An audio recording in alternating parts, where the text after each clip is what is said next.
evening, I'm Steve Hensley. This is Mountain News at 6. 40 people have died from COVID-19 complications in the last 3 days in Kentucky.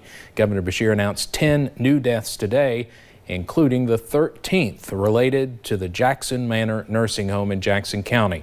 135 more Kentuckians have tested positive for COVID-19. That puts Kentucky's total at 8,286. 386 people have died. The governor also announced some pretty big new dates tonight. He announced in-home child care programs can open June 8th.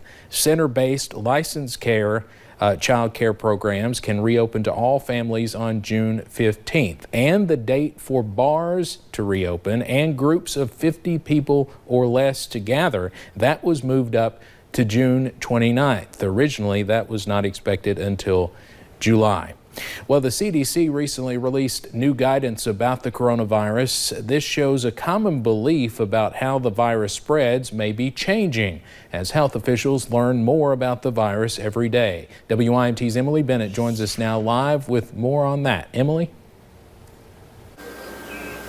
Steve, the CDC and health officials are constantly updating their guidelines for COVID-19 as this is a disease caused by a novel virus and so much is still unknown. Now, the CDC is now saying they do not believe the virus spreads as easily on surfaces and objects. Now, today I talked to local health officials who say they were not surprised when this information was released, as they have seen a significantly less number of cases being transmitted from surfaces as cases from person-to-person contact. Kentucky River District Public Health Director Scott Lockard says every virus reacts to things differently, and while studies do show it can live on surfaces for hours and even days, the transmission of COVID-19 is mostly from prolonged contact. You know, when individuals are coughing, they're sneezing, even talking, that we expel droplets when we're doing this, hence the importance of masks. Now, Lockard says this isn't just a green light to go around and touch everything and not clean. You still do need to clean, but you just don't need to go overboard. I'm live in Hazard, Emily Bennett, WYMT Mountain News. All right, Emily, thank you very much. That might put some minds at ease just a little bit. Now, as businesses across Kentucky continue to take steps toward reopening, businesses in some of our neighboring states are at different points in the process. Garrett Weimer shows us how our steps here compare as they move forward with reopening as well. State leaders have said all along reopening is a fluid situation with the virus dictating when things are allowed to restart. We'll keep watching. I mean, if we had a dramatic decrease in cases, we're not holding back to hold back. We're holding back for the health of our people. And around the region, we are seeing more changes as things improve. In Tennessee, the state is lifting capacity restrictions on restaurants and retail starting tomorrow. Large attractions will also be allowed to reopen. In Ohio, time for our orders to reflect the reality of where we are today. Governor Mike DeWine cut short some of the state's mandatory restrictions, including the state's stay-at-home order and 2-week self-quarantine for travelers. We are now moving from orders to strong recommendations. Social distancing rules remain in place. Today was the first day restaurants could reopen dining areas. Indiana, meanwhile, is moving to its stage 3 tomorrow. That means social gatherings can be up to 100 people. Restaurants continue to operate at half capacity. Retail can operate at 75% capacity. And movie theaters can open at half capacity. To everybody's decisions. Governor Andy Beshear has defended his reopening plan for Kentucky. A slow, gradual reopening gives us the right balance between restarting our economy and protecting lives. He says Kentucky isn't the fastest, but it's also not the slowest. He says right in the middle is where he wants to be.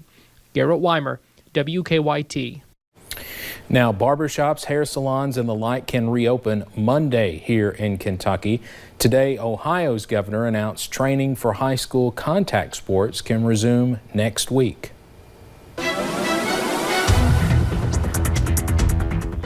Well, we saw the gloomy conditions once again today, but we've only seen those scattered rain chances. Wasn't that heavy at times? And we even saw some peaks of sunshine today. We'll go ahead and take you up to a few of those cameras as we look along US 119, US 23 in Pikeville. You can see the rainy conditions mixed with the possibility of a little bit of sunshine over there. I know Pikeville has been a little bit on the gloomy side throughout the day, seeing some blue skies and some sunshine on top of Buffalo Mountain here in Perry County. So we've kind of seen that mixture of clouds and a little bit of sun, but we're going to continue the trend of seeing clouds heading into tonight into tomorrow. So scattered rain chances continue to pop up throughout the area. The good news is we've seen those flood warnings. Those have all expired for now. A couple flood advisories are in effect, but most of those will expire here and tonight and into tomorrow. Now for tonight, we'll see temperatures drop into about the mid-50s. Few rain chances are still possible, but a lot of us getting a much needed rain from the break.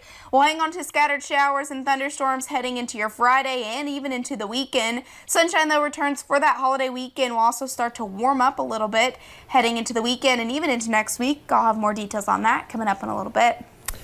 All right, Paige, thank you very much. Folks in Pike County are mourning the loss of a longtime public servant. Yesterday, former Pike County Sheriff and Judge Executive William Bill Deskins died. WYMT's Buddy Forbes spoke to some of the people who worked by his side. Former Pike County Judge Executive Bill Deskins celebrated his 90th birthday in February. Bill lived a very good life, loved by many.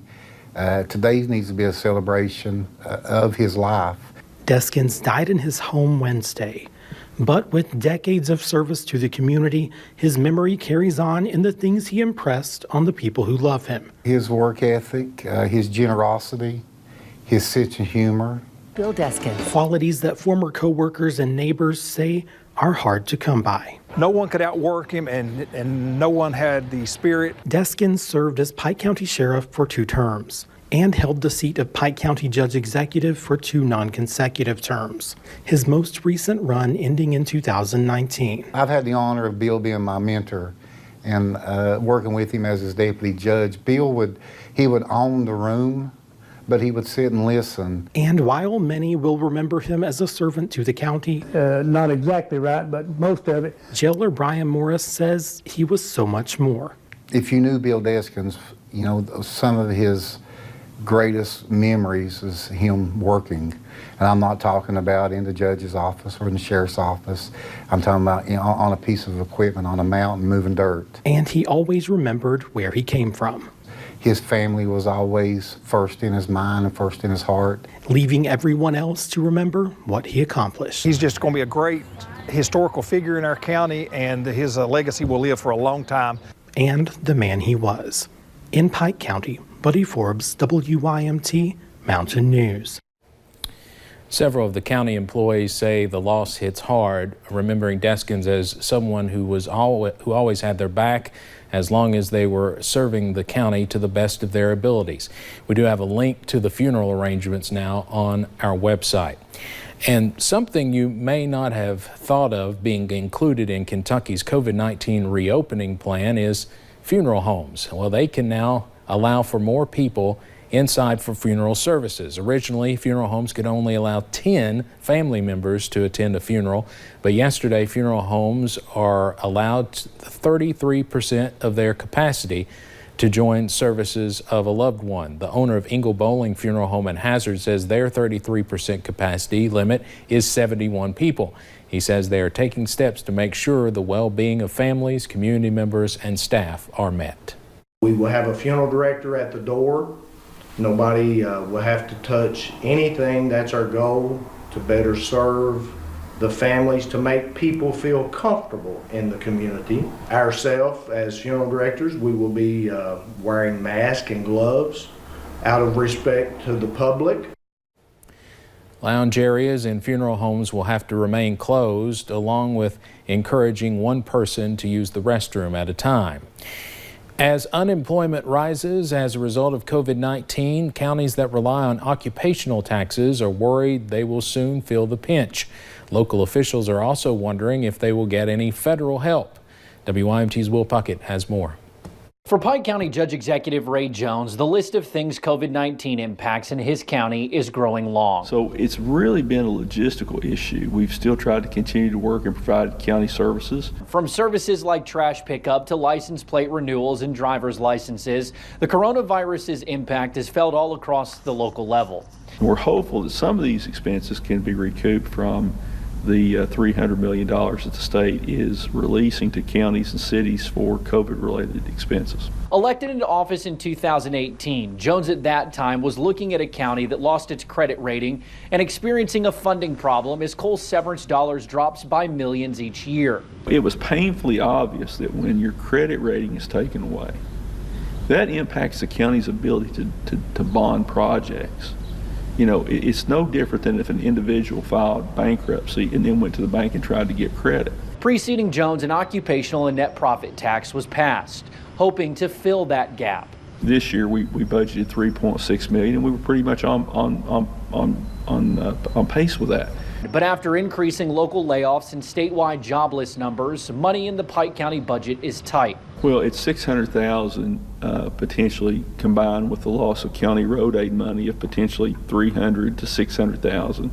Plus, we expected a further decline in the coal and mineral severance tax. But Jones hopes that their new budget that he expects to pass in the next fiscal court meeting is well thought out and plans for the effect that they expect COVID-19 to have on the Pike County budget. In Pike County, Will Puckett, WYMT Mountain News. Jones says they expect to know more by the end of July on how much the occupational tax will be impacted. Boats line the docks at Lake Cumberland preparing for Memorial Day weekend. With COVID-19, tourism officials in the area say hotel and lodging numbers have decreased, but boat sales and rentals have increased. Michelle Allen with the Somerset-Pulaski County Convention of Visitors Bureau says the lake is a great place to enjoy fresh air while still social distancing. I think that everybody that comes to Lake Cumberland has always been real responsible. Their families, their young kids, they're going to make sure that they're safe here too. Allen says restaurants in the area are preparing to open their doors this weekend, with many adding outdoor seating to serve more customers. Yesterday, retail stores across Kentucky opened up to customers, but not all businesses have their doors open. WYMT's Connor James talked with one store owner in Floyd County who's focused everything online as she waits a little longer to open due to her own health. The sign on this little door outside of the Mountain Muse says open. The actual store itself, that's a different story. Things just have to run a little bit differently because what knows. Heather Owens owns the store. Coincidentally, she's also the only employee here at this rather unique store in Prestonsburg. Well, at the Mountain Muse, we are kind of a hodgepodge of all kinds of different things. She could have opened her doors Wednesday, but she's decided to stay closed. The reason? Heather's immune system is weakened by the medicine she takes for her arthritis. It's not that it puts me at a risk of catching the virus easier. It puts me at a risk at becoming sicker. She's also across from a healthcare facility and just does not want to risk it yet, so everything has moved online. It's tough because, you go from seeing tons of people a day to, just a couple online sales. It's slower and different, but she's still seeing business online. She adds that rent is not an issue as of now, and the store will reopen soon. I don't get paid for running the Mountain Muse. It's kind of a thing I do out of, this is what I enjoy, this is what I love to do. And when her doors do open, she'll be looking forward to being in that place she loves again. In Floyd County, Connor James, WYMT Mountain News. Tentatively, Owens wants to open up on June 2nd. That's a Tuesday, but even then, it'll likely be for pickup only. Well, as we've been reporting, restaurants can open for in-person dining starting tomorrow. It's going to be a big day. Indoor dining rooms will be limited to 33% capacity, but outdoor dining just needs to have a 6-foot distance between tables. Prime 606 Steakhouse in Perry County capitalized on that. The restaurant was building their own patio, but the weather has delayed that. The Hazard Country Club, though, stepped in and allowed the restaurant to use both patios, giving them what they call the most outdoor seating in the county. Still going to be able to start out tomorrow with 70 outdoor seats. Umbrellas on a lot of them. Great atmosphere here at the golf course. So, you know, we're tickled to death to invite people here and see what we have to offer.